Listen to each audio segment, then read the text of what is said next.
So great to have you all here today to this community call, which is called hosted by Fashion Revolution Germany. I'm part of Fashion Revolution Germany team, the CEO and chairwoman of Fashion Revolution Germany, and I will guide you through this today's call. But we intend to have a call which is a bit open. So if you have questions, just raise your hands, write it in the chat. So there won't be presentations which we hold. It's really just like a call where we explain a bit more about our work. And we thought that the best is around 1 month before Fashion Revolution Week, that we just put in the focus our movement, the Fashion Revolution movement, and also this year's topic is collective action. So this is, I think, a perfect match also for Make-a-thek, and we have here two very inspiring speakers, and this is one of them is Ariane, and she's my dear colleague and also country coordinator for Fashion Revolution Germany. She is working on different projects which are also linked to activating communities and which are standing for more transparency and accountability in the fashion industry. And I'm very happy that you're here today. And when after I introduce Agatha, she will explain, Ariane will explain a bit more about Fashion Revolution, the movement, and the Fashion Revolution Week. So I also want to say hello to Agatha. Agatha is the co-founder and president of Circular Fashion Foundation based in Poland. She's also representative of Fashion Revolution Poland, and her focus lies in community projects and cross-sector collaboration and craftsmanship, I would say. You can Yeah, also add something if I forgot something. We got to know in Poland at our community activation event there, and she held a very inspiring talk about how to um, collaborate together with libraries and some really interesting projects she also did together with the Goethe Institute. So we will learn more about that and in a few minutes. And yeah, so I would start with Ariane, and maybe you can just quickly let us know if I forgot to tell the crowd something about you, and and then later, what is Fashion Revolution and Fashion Revolution Week? sure. Thank you for the introduction and hello, everyone. I don't think you missed anything. Mhm. Yeah, I'm with Fashion Revolution over a decade. It feels long. We, as Fashion Revolution Germany, were one of the first organizations that joined this global campaign. I'm not sure how much you know about the organization, so I might give a little short introduction why we started. In 2013, there was this big collapse of a building in Dhaka, Bangladesh, where over 1,000 people died and many, many more thousands were badly injured. And due to this tragic happening, two women from England, Ursula de Castro and Carrie Somers, they said enough is enough. They are part of the industry. They are designers and researchers, but they said we don't want to be part of this industry if the impact is so bad. When people suffer from our industry, something is going wrong. And back in those days, there weren't a lot of alternatives to, for example, Clean Clothes campaign or Greenpeace. Nothing that came out of the industry, nothing that came from designers and fashion lovers. And that's why Fashion Revolution was founded. And the campaign started with a small question that has such a deep and impactful meaning, which is who made my clothes? And who made my clothes? Yeah, it's a simple question that was raised in social media, and everyone could raise this question. Everyone was able to ask it. But what happened is with the collection, with the summary of people, it became not only a single question, it became a movement, it became a campaign. And the pressure became bigger and bigger, and there was a bigger impact as well. and the movement also grew. Nowadays, we are around 70 countries worldwide. And there's some countries that have official offices, like us here in Germany, and other countries are only a summary of very passionate people that want to change something. But I think what concludes or what summarizes all these people is the drive to change and to join forces. And this is especially why I think this year's theme is something like going back to the beginning, but also reunites people. So collective action, in our opinion, is a very nice topic to bring people together, even though they have maybe small claims, they have small possibilities. But when you're together with others with the same drive, you become something big. Your voice is not only a single voice, your voice will be heard. It's becoming a stronger voice. And with this idea in the back, I think there's change possible. And it also, I think it makes you feel more important. You feel welcomed, and it gives you a lot of energy. And it's also a nice topic when you go into cities or also smaller places and you go to those community places, because what makes community is the people that make the community. People that have a similar set of mind, that have a similarities in visions. And when you join those communities, I think you can make a change happen. We did it here also in Berlin. We had a lot of a nice project which happened in libraries, for example, and we discovered libraries are great places to host activities and also to find people that are already open-minded, for example, for the sharing concept, but maybe they haven't heard about sharing or rental of clothes. So we went to libraries here in Berlin and we equipped it with clothes racks, and then we had clothes swap at libraries. And a lot of people used this. It was really amazing to see the change, the return of clothes, and how many clothes we could save in this way. And then there was also this moment of connecting, because people were there for a moment, they browsed through the clothes, maybe they just brought some clothes, and then they told stories about these clothes, and they told why they want to do a difference, and a dialogue happened. And I think this is also part of communities. People are in dialogue, they exchange thoughts. Maybe those thoughts are different, but at least they're talking to each other. And I think this is a very important point. And this can happen especially in community places, because there an exchange is possible. And this is why I really love the topic of this year: collective action. Come together and join actions and make activities. Yeah, thank you. Thank you so much for this introduction and deep dive into this year's topic. So maybe you can just quickly also let us know from what dates the Fashion Revolution Week this year is happening, and is it easy for local initiatives to connect to the global movement? Mm-hmm. Of course. So the Fashion Revolution Week is always happening end of April, around the 24th of April, because this is the day of the collapse of the building in Dhaka, Bangladesh, Rana Plaza. And we started with a Fashion Revolution Day, but nowadays it's a week. And this year's week is from the 22nd till the 28th of April. So most activities will happen during these days, but sometimes there's activities just all over April because it's just easier to make it happen. And this is totally welcome and fine. There is a calendar on the global website. It's fashionrevolution.org, and there you can find the activities and the events happening all over the world. And then you can also find on the global website, when you look at the country chapters, which countries have different chapters, offices, or at least groups. Sometimes there's like microsites, small websites where you can find more information about the activities of those countries.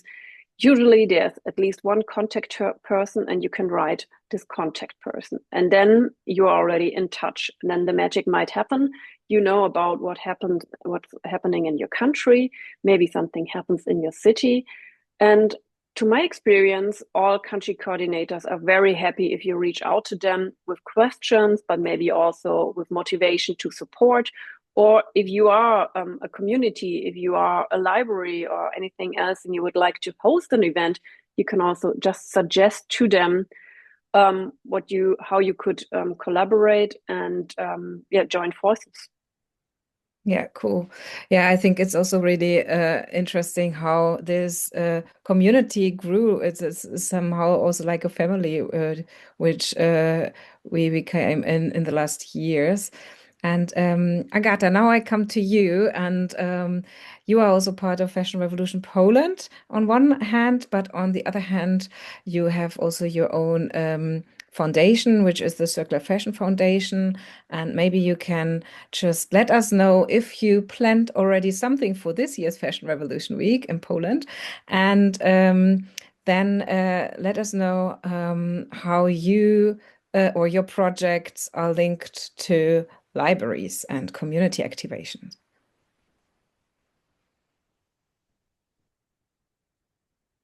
You're muted? Um, Sorry. Thank you. My organization is a partner to Fashion Revolution in Poland. So I'm not per se a representative of Fashion Revolution, but we collaborate, and the club is growing and has different participants.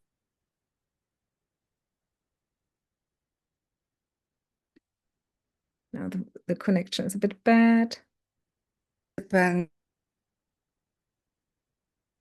Mostly fashion makers, but and my organization. You cannot hear me well. Maybe you Okay, turn off because your picture again, and then it's a bit better yes, quality. It's a shame, but we hear. yes, yes. Can you hear me better? Yes, yes, it's better. Yes. Well, usually I just go to a library to make those calls, but since Yeah. the time span since I got to know that it was quite short, so couldn't arrange it. I hope you have heard what I have said about Fashion Revolution and collaboration. And now I would like to go to libraries and just tell you a little bit about what we do as fashion and promoting circularity. But our motto is to act in so-called small nations, because we believe it doesn't matter if it's a large city or a small town or village. Everywhere people just gather in smaller communities, and those are very powerful. And if people know how to make a change, they will make it. And we did a project last autumn in Lublin, in the public library, very nice, new, experimental. And we did 5-day course, each devoted to a different group. First, we brought librarians together and we did a workshop how to organize events in libraries and where to get the funding from or help from, how to unite different groups together. So it was very emotional, and people came from parts other than Lublin to learn how to activate the community who comes anyway to them to borrow books, how to expand. And second day was devoted to NGOs and also to libraries, how to reach out to NGOs and make projects together for the benefit of both. And very few NGOs in Poland, I don't know how it is in your countries, reach out to NGOs for projects. And libraries in Poland struggle with funding, but the coupling with NGOs can provide funding and this new energy. So it was also a very nice workshop. And then we did 3 days, different topics, but on integration of different groups, different age groups, people over 60, but then we had people over 80 combined with pupils from schools. And last day was devoted to a debate, how to engage fashion as a tool to bring society together. So it was intense, but then I know that after that project, libraries in different locations have repeated the project that I shared with them. So it means that it was worth it. And our flag project organized in libraries is called Many Faces of a T-shirt. We transform it every time into something different. We started with Goethe Institute, and this is a gamification. It's on our webpage, but if you like, I have sent it, I think in English to Adriana, because we organize different workshops. We have one person per each workshop, and students have to do it in a way they were in an escape room, but it's not closed, it's an open space, but they have to do it timely so that they score points in different activities. They learn about global effects of fashion, and then they learn how to distinguish different textiles, materials. You can name it. You can organize different topics, but put it in that formula of the format of a gamification. And we had 4 classes lately, and the kids loved it because they were very involved. They were not preached by us about what that means and so on and so forth. They were the creators. We just gave them some tools. So now we are planning some other events in libraries in Poznań, for example, which is a large city, because we find, first of all, those are people that are looking for ideas. Second thing is we have free space. And third, we have participants, because this is what libraries have. And then those librarians keep on repeating what we did. So it spreads really fast and is like causes the snowball effect in the community.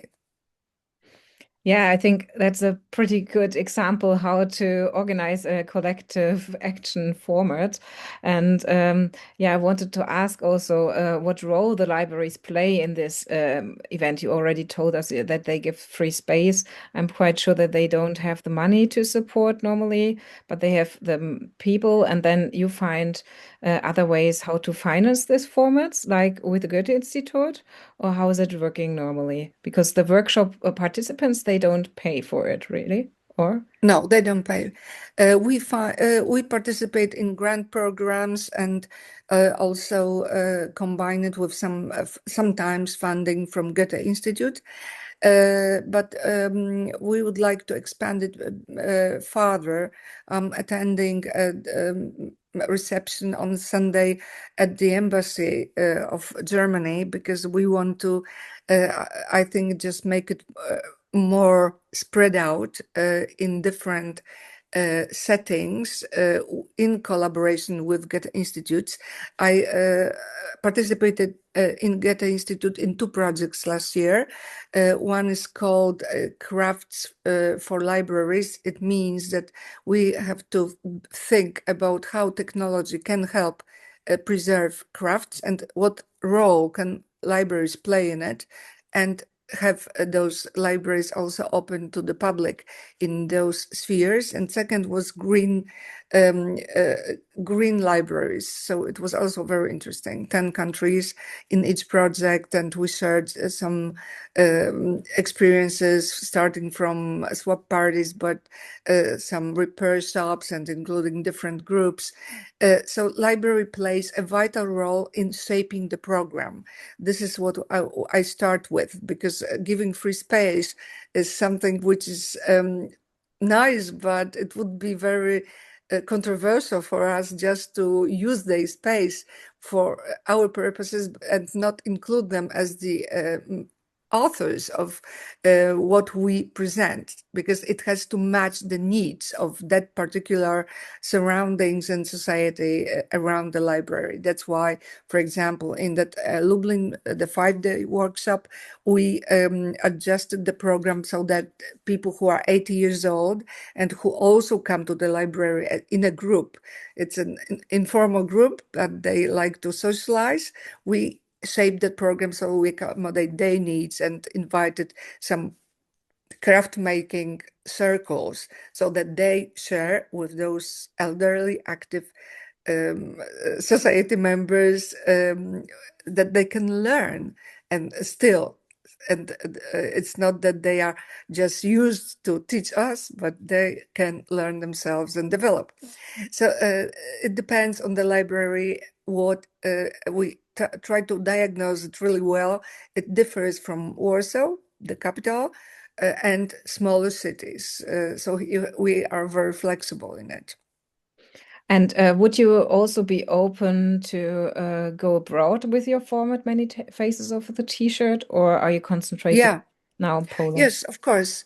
We now have formed a sort of collaboration with 3 organizations from Moldova, because we think that there is not much happening in fashion, and there are organizations that are concentrated on climate actions, but fashion is not the sweet point.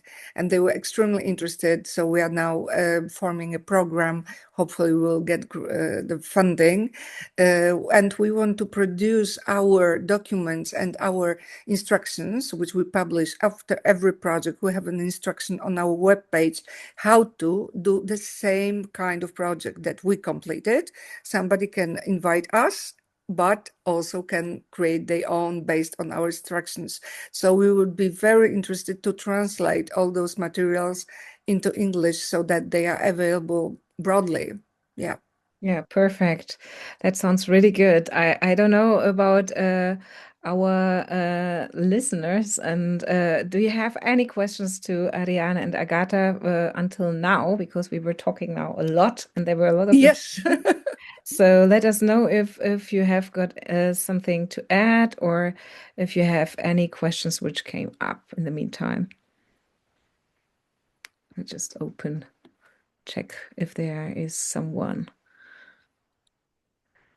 Otherwise, I would continue, and also I would like to ask Ariane again, because you've seen also how the movement grew within the last years, and also within Germany, we have many cities and regions which are participating in Fashion Revolution and Fashion Revolution Week.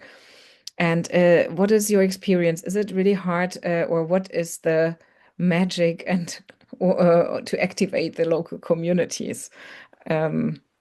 What's your Oh, experience?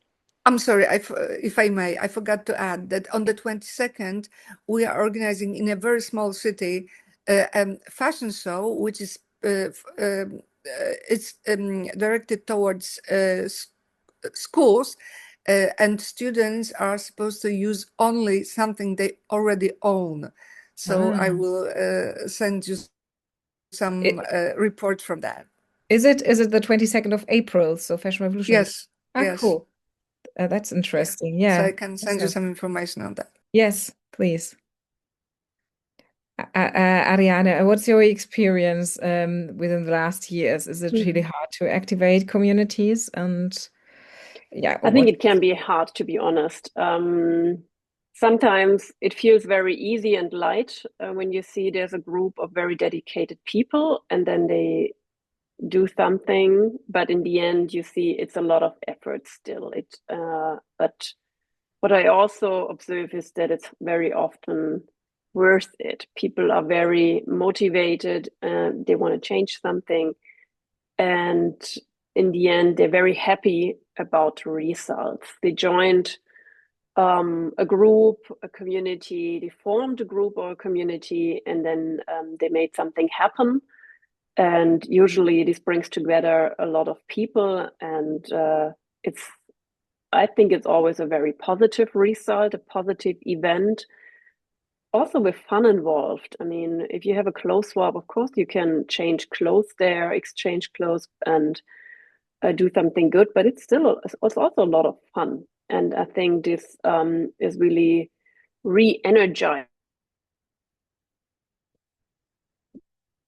for mental, and feel so numb and maybe demotivated when looking at today's agenda on the planet. So I think it can be really re-energizing, but it really depends very much on the people itself, I believe. So we have very small towns with, I don't know, a couple of hundreds of people, and they're very driven, and they organize a lot of stuff at the same time. And then there's big cities, and nothing is really happening there.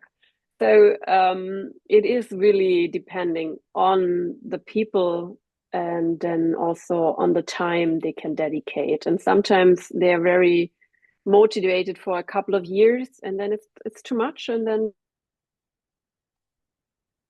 they step back and somebody else. This is also something we observed for the last years. And I believe this is also a very nice opportunity for especially young people, young professionals, to try out something, to network, and also have a platform to play in a way, and to experience and explore.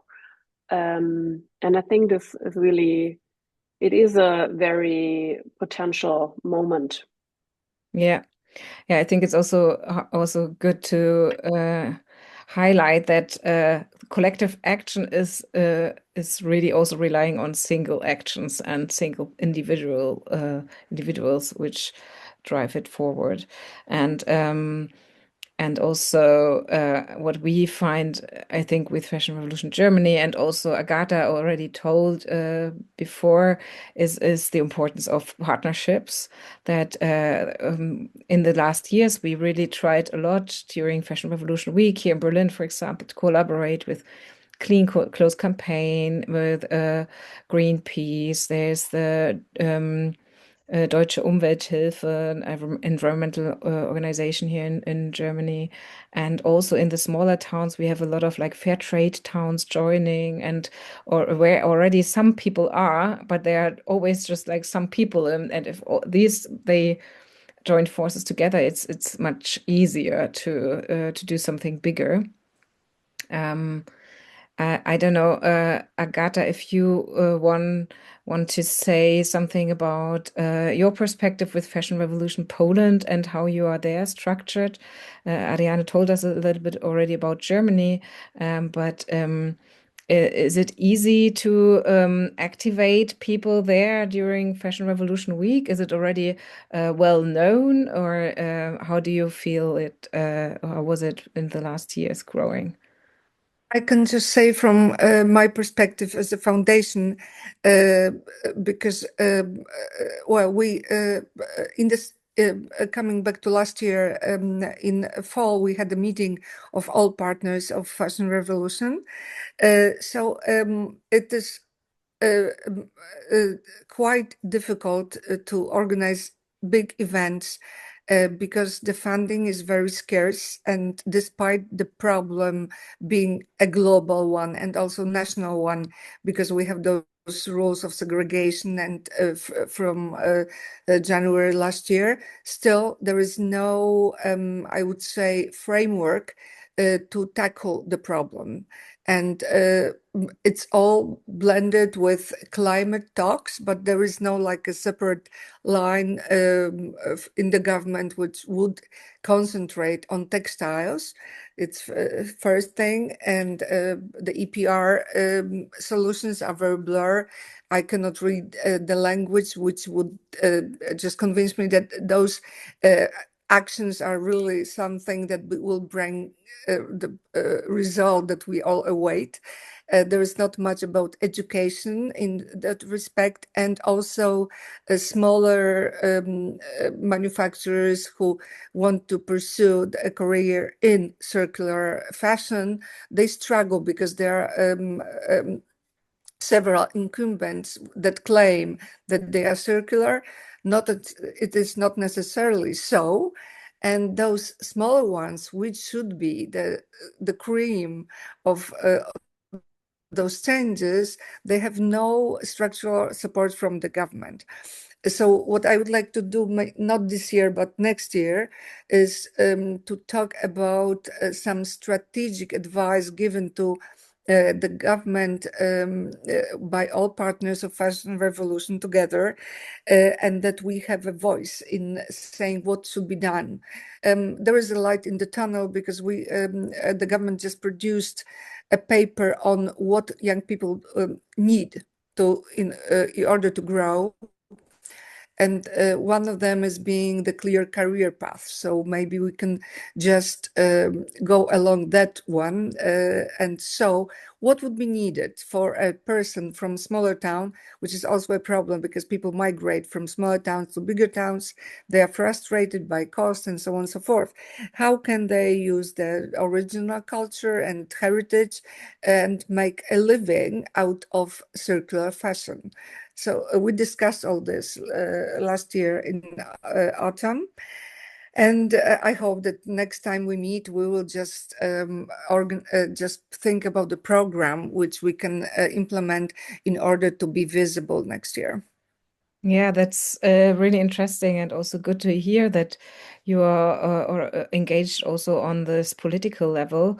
And maybe this is also something where we can exchange and in order to have some more powerful comments on the EPR strategy. We are also here working with Fashion Revolution Germany on some arguments for it. And I think that's well, the problems are everywhere the same regarding the collective action, and that's also what is so nice with Make-a-thek project, that we have so inspiring in organizations, also like Global Innovation Gathering, for example, where we have already these networks, and now if we bring them together, it feels like it's just yeah, we are getting much more powerful together.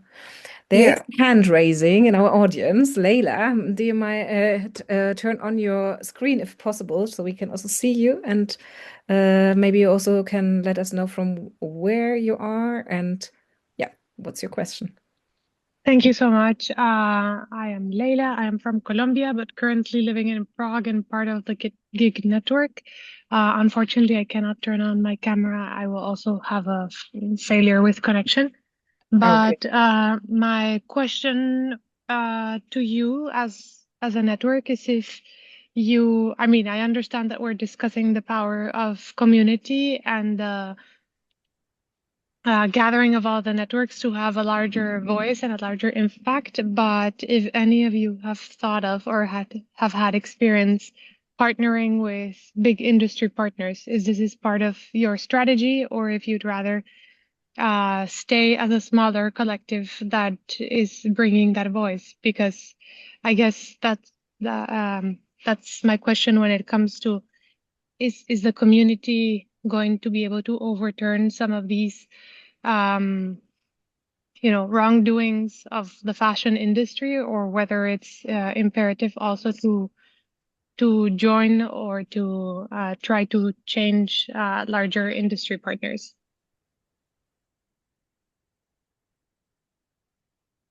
Well, I can say something about Fashion Revolution. In general, Fashion Revolution is open-minded to collaborate and to talk with the industry. We're very open-minded to talk with the industry. But we have also regulations in terms of how to collaborate, because we see also some kind of dangers if you make yourself too independent from the industry, if you receive money and then they expect something in exchange. So I think this is something that needs to be evaluated from each partnership to the next one, and also see which kind of industry partner is approaching and with which Generally speaking, we are open-minded to it, also to have a larger scale of possibilities, but we wouldn't go with everyone. Yeah, I would also say so in this direction from Fashion Revolution Germany. There was no until now not a partnership on this big scale so far. But if there's what we did some like workshops for companies, and but it was more going in a direction consumer engagement and also education awareness for their employees. So it wasn't tackling their way of working. We have got the Fashion Transparency Index. This is an index which is focusing on the transparency of the companies. So to make sure that what they also publish online, how much it is and how transparent they do it.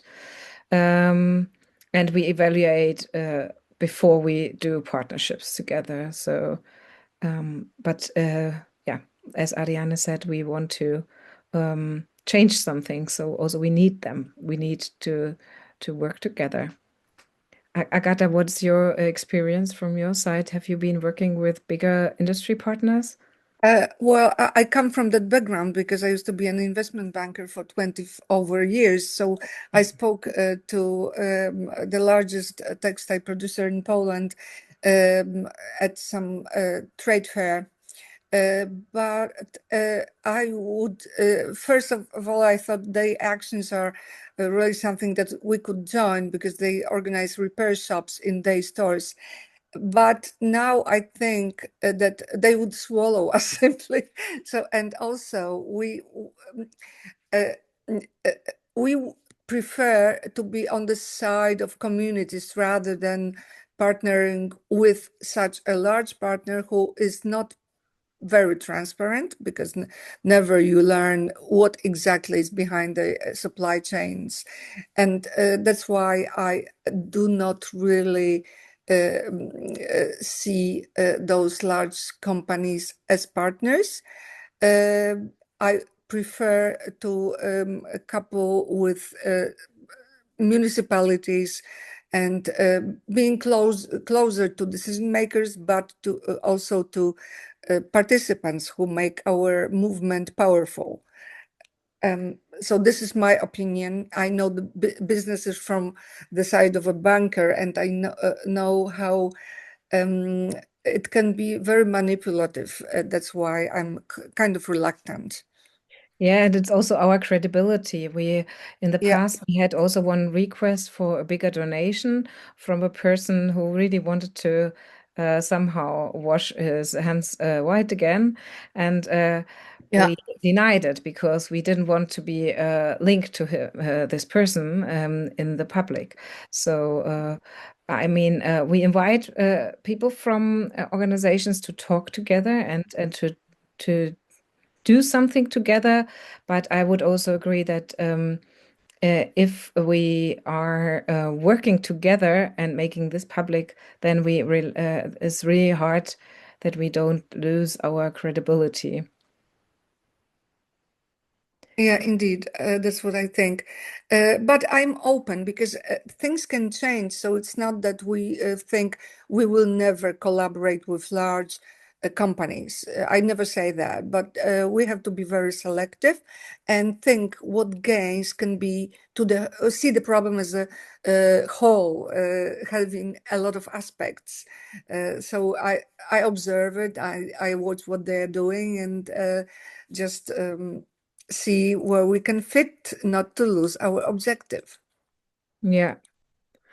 Are there any other experiences from the rest of you here in our room? Or other opinions to that? Otherwise, I would say maybe one last question to Ariane and Agata, and then if there are no further questions, I would I would close the round. So maybe I think we already were like talking about the main and bigger steps, how to drive forward collective actions. Maybe you can just mention some recommendations or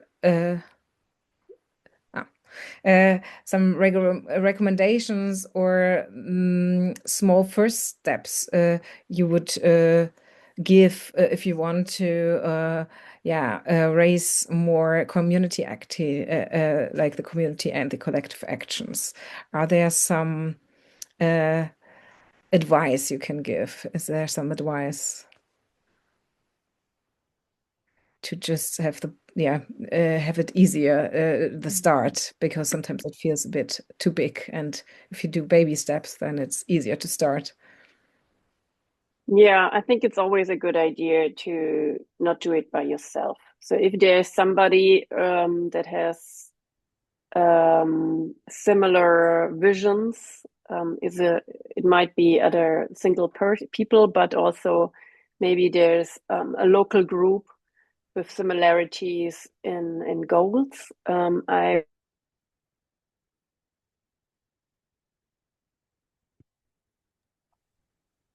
would example some of our chapters. They are working together with other organizations like Greenpeace or Clean Clothes Campaign or other environmental and social groups. And I think this helps a lot if you don't do it by yourself.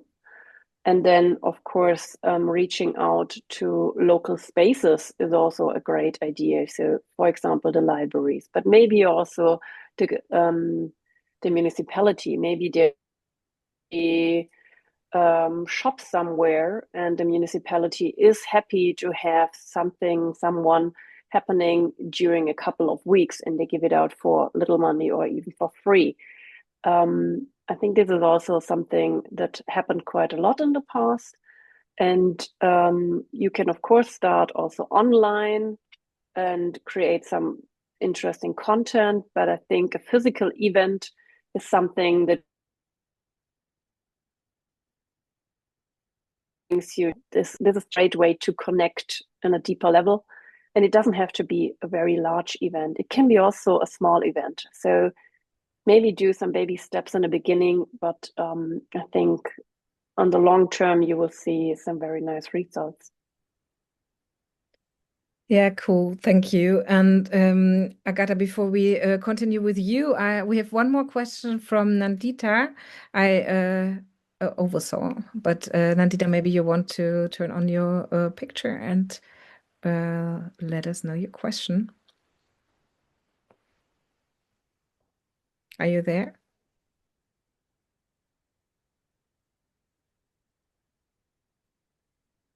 Hi. Yeah. Hi. Hi. My name is Nandita. I'm from India.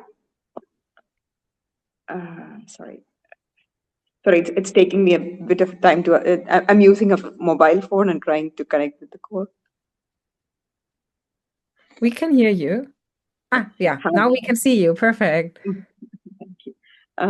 So I'm from India. I work with textiles and biomaterials. I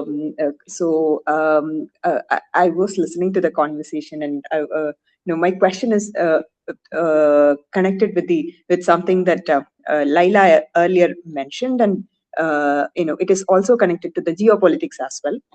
So when we talk about fashion or textiles or any raw material that is connected to it, most of the raw materials and most of the production actually happens in China or in India, or in the raw material you can say Brazil or some other countries, and not centered around the wealthier nations, you can say. But the funding that is going on or any conversation that is happening is not related to these countries that we talk about. So I think there is a stark difference in what we are like, whatever local action that we are taking, it also has to reflect on these countries as well. So when there is funding involved, so one of the things that I have, while working with textiles in the past few years, then I realized is that there is significantly very low funding, or even because you were mentioning finance involved in it, and also the discussions related to the say working conditions. There is very less action being done regarding the people that are working from these countries. So I was wondering whether you have a take on it. Yeah, thank you so much for this question. I don't know, Agatha, if you have something to say on that, or Well, coincidentally, I'm an Indian philologist. I have a master degree in Indian philology, apart from being a finance person. Yeah, so naturally, this is a very hot subject for me, and I think it has to start with some kind of awareness, because people in the global north usually do not know anything about the conditions that their clothes are produced at.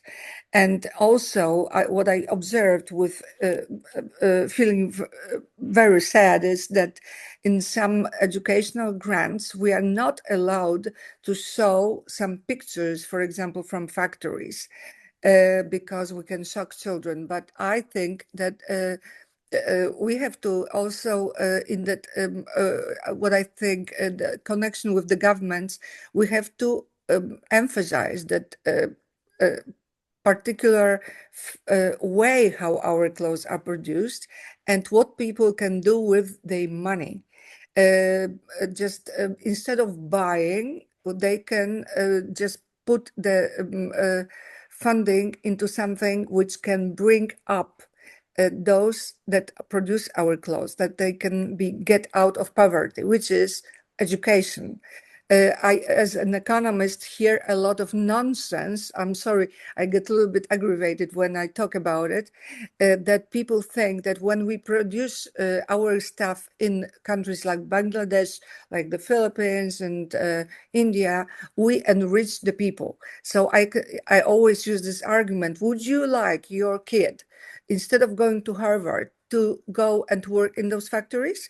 Of course, there is an obvious answer, but I agree that there is very little funding. As I look through different engines to search for funding internationally, directed towards changing the situation in those countries that are sources of our clothing and other textiles. And I think this has to be brought more to the attention of educators, of all the, I would say,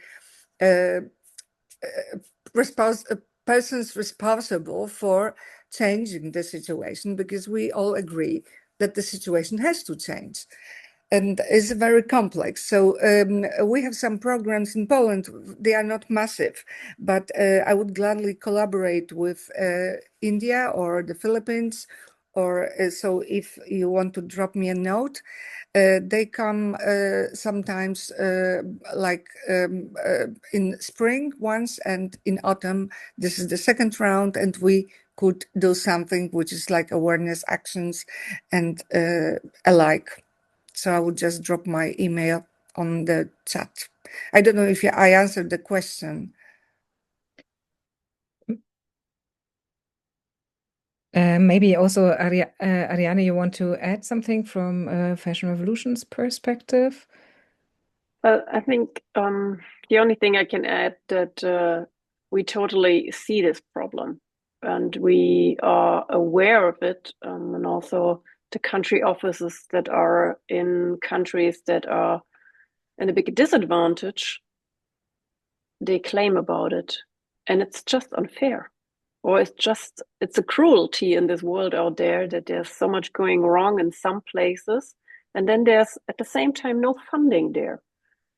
And it's a very big disbalance and we're talking about it a lot in the global network, how we can approach this imbalance, but we haven't found a solution yet, to be honest, because we are not the founders. We don't have the grants. We're looking for grants.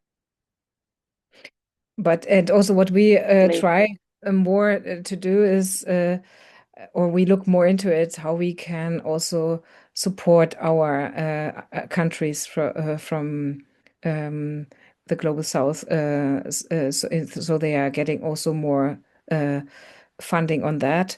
For now, it was more decentralized, that each country was raising a bit their own money, and we have also done some projects more or less successful in this direction, where we, for example, we had the 1 hour t-shirt, and this was a t-shirt which we sold online, and it was you didn't pay the same price. Everyone paid for this 1 hour, which is worth your 1 hour of working.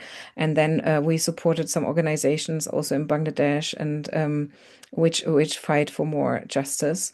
But this is just like our work from organizations few, and we try, if we apply, or if we have some projects, that we always make it transparent and also include it. That's like this aspect, which is also linked to Fashion Revolution, that we wanted from the begin on to show the faces behind the work. And you could easily, through social media, ask the brands and the companies, so they were more pushed to answer and to do something against it. But it's a campaign. It's not that we can change the system.